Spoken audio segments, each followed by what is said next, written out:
সকালে বৃষ্টির আওয়াজে ঘুম ভাঙলো, সেজন্য ভাবলাম খিচুড়ি তৈরি করি। আর হাতে মাখায় খিচুড়ি করব। পেঁয়াজ মরিচ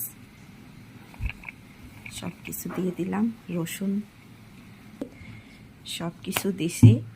এইবার সরিষার তেলটা দিয়ে দেব। সকাল থেকেই দেখি যে বৃষ্টি একেবারে। চালের থেকে ডালটা বেশি দিছি।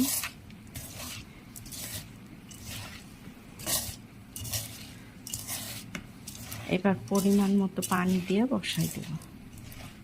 পরিমাণ মতো পানি দিয়ে খিচুড়িটা বসাই দিছি। বাইরের পরিবেশটা দেখেন, একেবারে ঝুম বৃষ্টি। এখন একটু কমছে।